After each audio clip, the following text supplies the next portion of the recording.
So cholesterol, what is it? It's kind of like fat, but it's not the same thing. We Mm-hmm. spoke about fat last week and broke it down some. Now, cholesterol is like a relative of fat. It's a yellow, waxy substance. And you can see it here in this diagram. It's like this blob of yellow gunk here in the artery. This is an artery you're looking through with blood vessels flowing down. And cholesterol is a buildup of yellow waxy stuff. Now it's only found in animal products. What are animal products? Well, Mm-hmm. any animal meats, any butter that's made with animal products, ice cream, milk comes from cows, cheese has milk from cows. Um, any of those things that are from animals have cholesterol. Now, is cholesterol good or is it bad? Well, it's not all bad. We actually need cholesterol to survive. Without it, we would die. You see, we have cholesterol in our cell walls. It helps to build up the membranes of the cells. We need cholesterol to make hormones in our body, and hormones are essential so that the body can function well. We need it to make vitamin D and keep our bones strong. So because it's so important, our body makes it. Our body makes its own cholesterol. The liver is a major place where cholesterol is pumped out. Almost 1,000 milligrams of cholesterol a day is made by our liver and some of the other cells. So we need it to survive, but in excess, it certainly kills us. Now, why is that? Well, that's because of the link between cholesterol and plaque. When you have too much cholesterol, it starts to build up in your artery walls. And here you see this vessel here. This is a blood vessel cut in half so you can see inside of it. And you see the red cells trying to flow through, but then they're being obstructed by this mass here. This is all yellow, waxy gunk. This is cholesterol, otherwise known as plaque. As plaque builds up in your arteries, your blood cannot flow well. Your blood slows down, and over time, that will cause damage to your organs. Now, I love this quotation, these two quotations here that talk about the fact that circulation is the key. Perfect circulation is the key. In a book called Testimonies for the Church, volume 2, this book was written by a woman called Ellen G. White, and it's a great book. It has this quote that says, "Perfect health depends upon perfect circulation." And I've heard this quote many times in the past, and I really didn't appreciate it until more recently when it hit me that blood, blood is essential. Blood is what carries nutrients to all the cells, tissues, and organs in our body. If blood can't get to the right place, those organs and tissues will be damaged and die. Blood removes waste from those tissues, cells, and organs. So if the blood can't get there properly, there is going to be problem. In a magazine called The Health Reformer, another quote says, "The more active the circulation, that is, the better your blood flows, the more free from obstruction and impurities will be the blood. The blood nourishes the body. The health of the body depends upon the healthful circulation of the blood. It is key to keep your blood moving." Here's a diagram of how your blood flows throughout your body. And you'll see here that the heart is in the center of the chest, and the heart pumps blood, all the blood throughout your body within about 60 seconds. It just all goes through so fast. It's a very powerful organ. Now, if the blood is being pumped by the heart and there's a blockage in the vessel going up to your head through your carotid arteries, if the blood slows down there, you'll eventually get a stroke because of lack of blood flow to your brain. But even way before the stroke comes, you will have other symptoms like brain fog. Just can't think clearly, not enough blood going to your brain. Alzheimer's, you can't remember things. You're like completely forgetting important things, completely forgetting unimportant things. Your brain isn't working well. Lack of blood flow. We're just now making the connection to Alzheimer's and blood flow. That is one of the critical aspects of keeping your brain healthy, keeping the blood flowing well. If the blood cannot get to the arteries around your heart has its own arteries, then you'll end up with a heart attack. But before the heart attack, you get things like exhaustion, chest pain, difficulty breathing, decreased blood flow to vital organs. If the blood isn't flowing well to your arms here, you'll get things like gangrene, lose your digits. But way before that, numbness, tingling, weakness, cramps, muscle cramps, poor blood flow. The blood has to move well to every organ for you to be healthy. Now let's get back to cholesterol because that is a major player in limiting proper flow throughout the body. It's not the only one, but it's a major one. When cholesterol is built up in the arteries, you get plaque and the arteries narrow, and that's when you get limited blood flow. Now let's learn more about cholesterol. It is insoluble in water, means it doesn't dissolve, it doesn't mix well. So what it does to move around properly, it attaches to a carrier, it gets its own ride on a protein. When cholesterol is bound to protein, you call that structure a lipoprotein. Lipo meaning cholesterol or fat, and then protein. Now, the different types of cholesterol protein structures, the two main ones are HDL, which you may have heard of, and LDL. HDL stands for high density lipoprotein. LDL stands for low density lipoprotein. Now, how are they different structurally and chemically? The HDL is a compound that's more protein than cholesterol. It has less cholesterol attached to it. The low density one has more cholesterol attached to it. It's like a caravan full of cholesterol. That's a low density. That's your bad cholesterol. The HDL, you can think of happy cholesterol, high density. That's a good cholesterol. So LDL is the one that's linked to plaque in the arteries, and that's what's linked to heart attacks. You want your LDL to be less than 100. So when you go to your doctor and they say, oh, your cholesterol is fine, just pause and say, doc, what's the number? Because now you're educated. Now you can understand what it means. You want to hear your LDL is less than 100. Not that it's 150 and be happy. No, less than 100. Your HDL, which is the good cholesterol, helps to remove cholesterol from your blood. It actually cleans the blood of cholesterol because it takes the cholesterol to the liver and then it gets dumped into your colon and then you poop it out. So HDL helps to decrease your overall cholesterol. So when your doctor says, oh, your cholesterol's fine, you can now ask, well, what's my HDL? I'm curious. You want your HDL to be, if possible, above 60. That would be awesome. That's a great HDL. If it's under 40, it could be a bad sign. So I would not be happy with a low HDL. You want the HDL to be as high as you can possibly get it. Now let's look at some foods and their cholesterol content to really better understand this in your everyday life. Didactic is great, but how do you apply it and make it useful? Okay, so looking at different foods here. In this chart, we see that an egg has about 266 milligrams of cholesterol.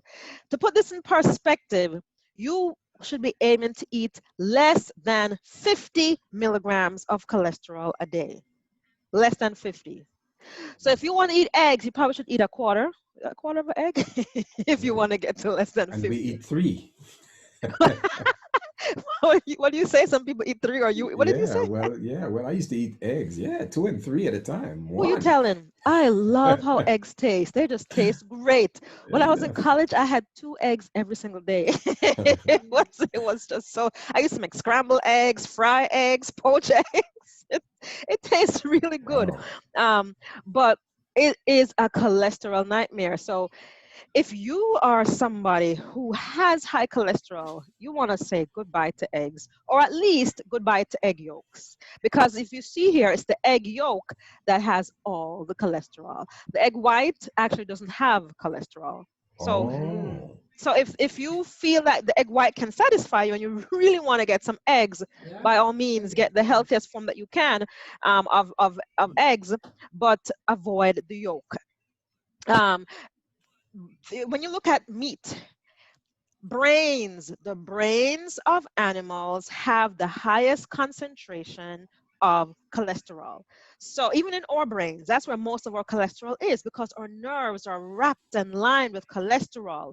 So when if you know of anybody that enjoys eating animal brains, please give them a gentle nudge that this is really uh, a big full cholesterol meal here. 2,000 milligrams of cholesterol in just half a cup of cow brain and pig brain. uh, any animal organ actually has more cholesterol. So if you look at kidneys, if people like to eat animal kidneys, liver, tripes, different organs of animals, packed with cholesterol. So please be mindful of this and decrease your organ animal intake. Now, most folks may not eat organ meats. They may eat, let's say, a chicken breast, and they wonder, well, how much cholesterol would I get in chicken breast? Let's see here, 100 grams of chicken breast, which is about half a cup of chicken, actually, no, about one chicken breast, has about 39 milligrams of cholesterol. Not too bad, and it can keep you below your 50 milligrams of cholesterol a day if you choose to still eat meat. That has less cholesterol. Chicken thighs have more cholesterol, but this here is referring to about two chicken thighs. That would have about 95 milligrams of cholesterol. And of course, beef. 100 grams of beef is about half a cup of beef. That has 65 milligrams of cholesterol. So you're way past your 50 milligrams a day. Notice that in your oils, vegetable oils have no cholesterol, because remember, plants have no cholesterol.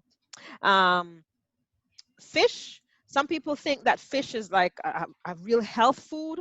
I do not recommend fish, but I love to educate so you know your risks and your So, benefits. Doc, before you go on, if Yes. I we could just pause at the oil for a while. Yeah. So you said the vegetable oil has no cholesterol, Yes. yet we discourage frying foods. Hmm. So why is that? Yeah, sure, sure. Very good. So, no plant has cholesterol. Plants do not make cholesterol at all, but they have fat.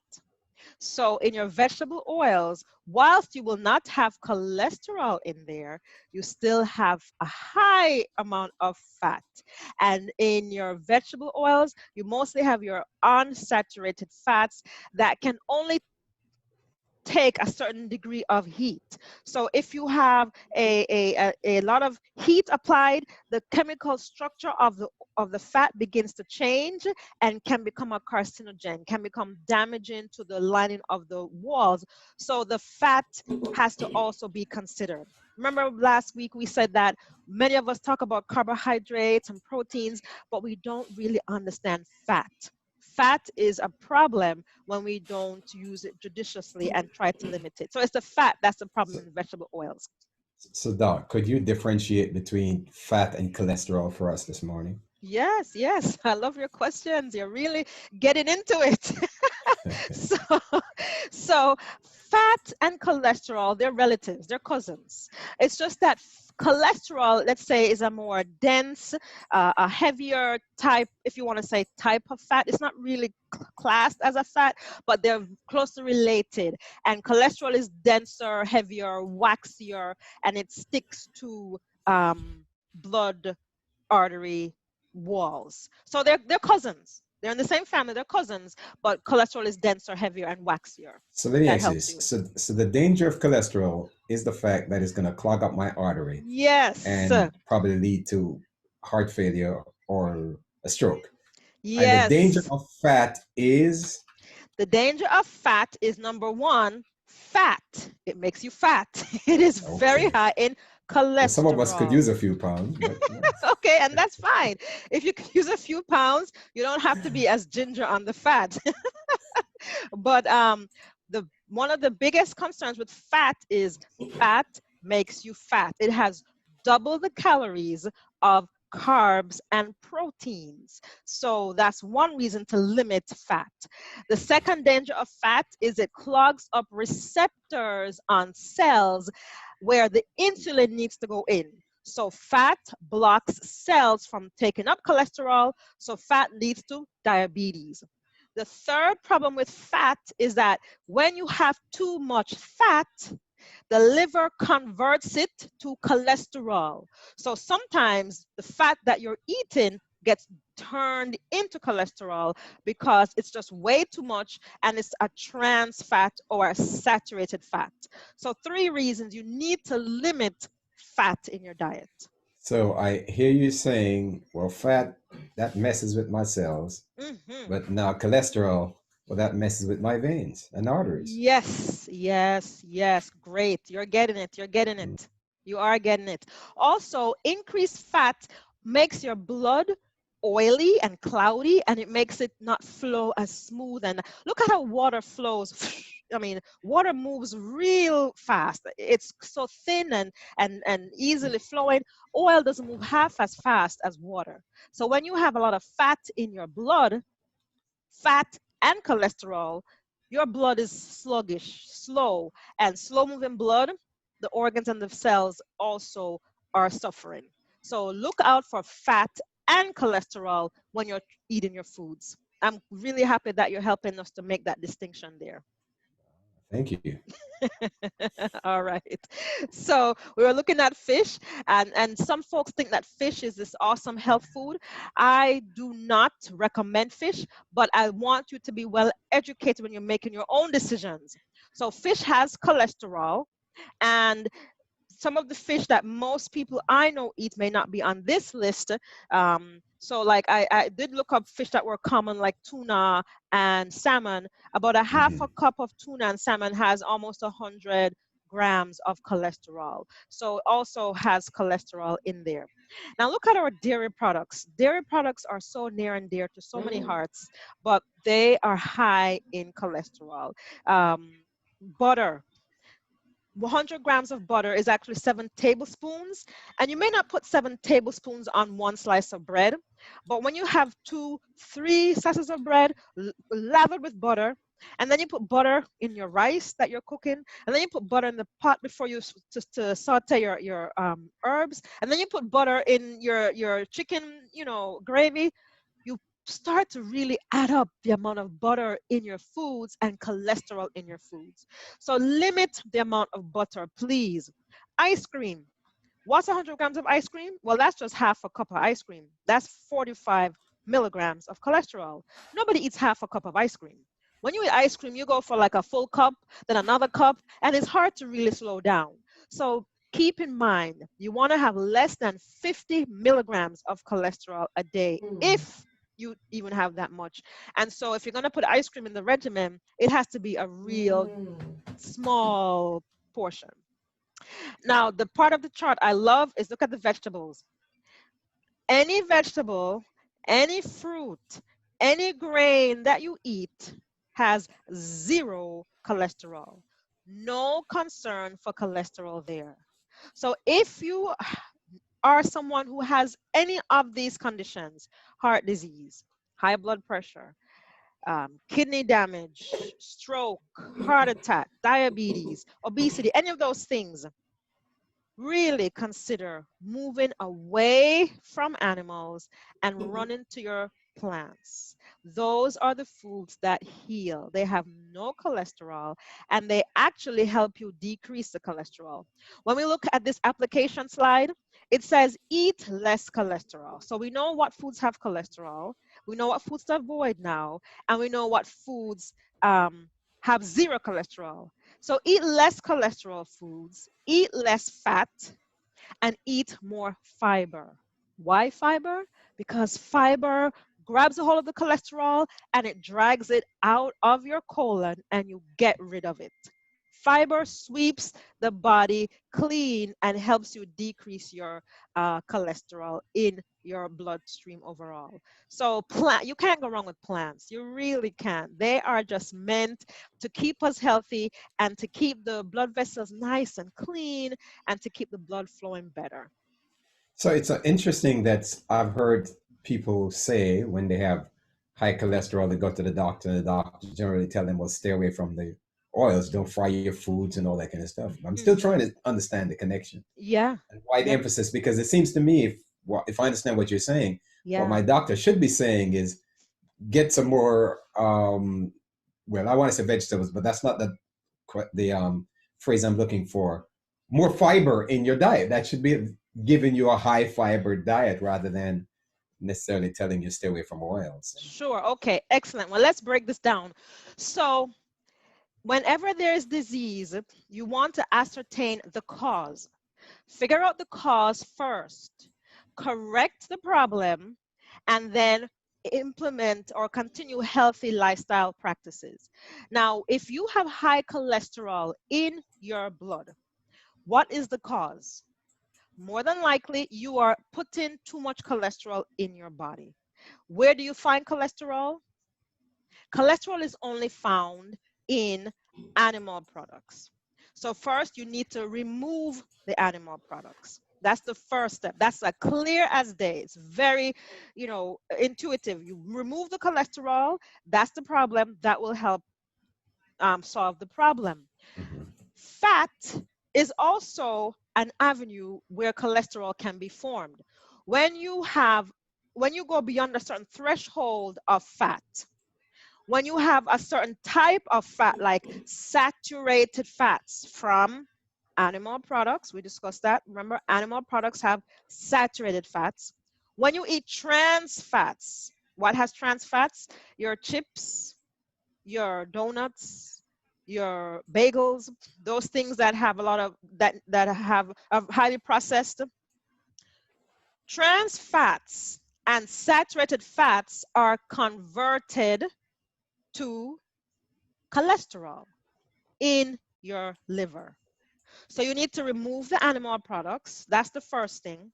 You need to remove certain types of fats like saturated fats and trans fats. And then when it comes to your oils, the ones that are saturated can increase cholesterol. And even the vegetable oils, if you have too much of that, that will eventually be turned to cholesterol. Your liver will turn extra fat to cholesterol. So your doctor certainly has a point. Stop frying, decrease oils, but he should also be bold enough to say, get off the meat. But it's not a very warm, fuzzy conversation to have with your And, patients. No patient wants to hear get off the meat. They'll be like, huh? yeah. So doctors, we don't usually go there. We just, stick to things that won't cause too much fire in the office. So so you won't hear that from your doctor. But now that you understand more of the, ins and outs of nutrition, the science of fat, you can make better, more educated choices and really get to the root of your issue.